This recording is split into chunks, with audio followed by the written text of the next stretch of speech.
चला मंडळी, आज बनवूया बोंबलाची चटणी. सुखे बोंबील घेतले 7-8, त्यांची डोकी आणि शेपटी कापून फेकू. नंतर मधल्या भागाचे तुकडे करूया. गरम कढईत चांगले भाजून घेऊया लालसर होईपर्यंत. फोडणीसाठी 1 कांदा, टॅमॅटो, 2 लसणीच्या पाकळ्या. लसूण ठेचून आपण फोडणीला टाकलेली आहे. त्याच्यानंतर बारीक चिरलेला कांदा परतून घेऊया.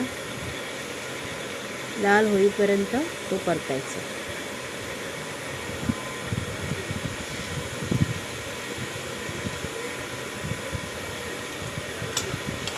बाहेर छान असा पाऊस पडतो.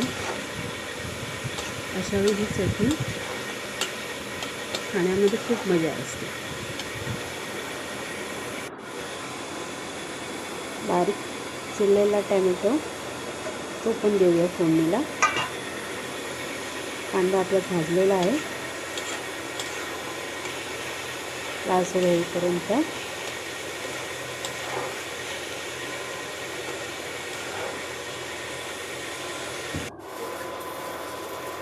तोपर्यंत भाजलेल्या बोंबिलामध्ये पाणी ओतून ठेवू.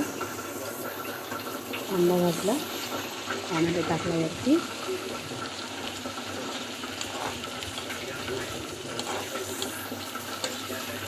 त्यात आपण आता मसाले ॲड करू. चिमूटभर हळद, आलू आणि मसाला 2 चमचे आणि कस्तुरी मेथी चिमूटभर ती पण टाकली. त्यात आपण चांगली परतून घेऊ.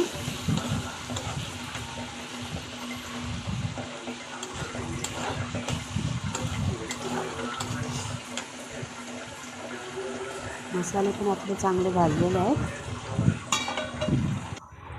2 मिनटं वरती अजून चांगले शिजू देऊ.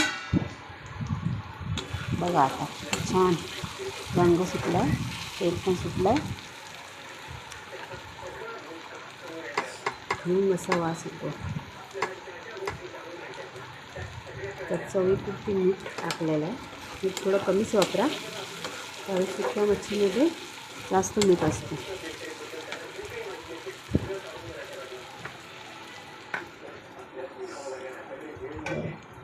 बोलून आपण गाळून घेऊ. पूर्ण पाणी काढून टाकू त्यातलं.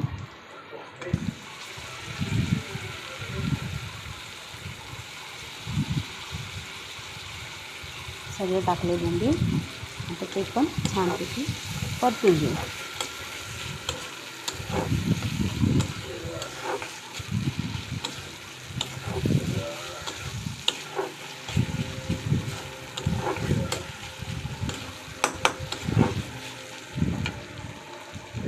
बोंबील छान परतले आहे.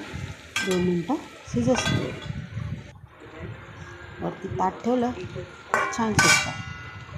पुन्हा बघू. बघा किती सुंदर आपली चटणी तयार झालेली आहे. त्यामध्ये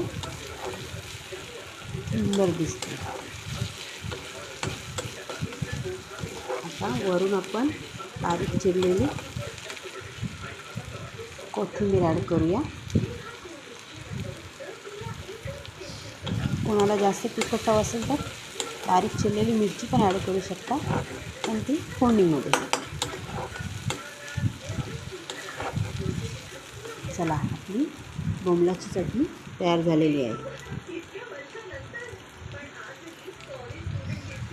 आता मी का बाउलमध्ये काढून घेते. बघा किती सुंदर दिसते. आला की नाही छान रंग, आणि टेस्ट पण खूप छान असते याची. तुम्ही एकदा करून बघा आणि भाकरीसोबत खाऊन बघा.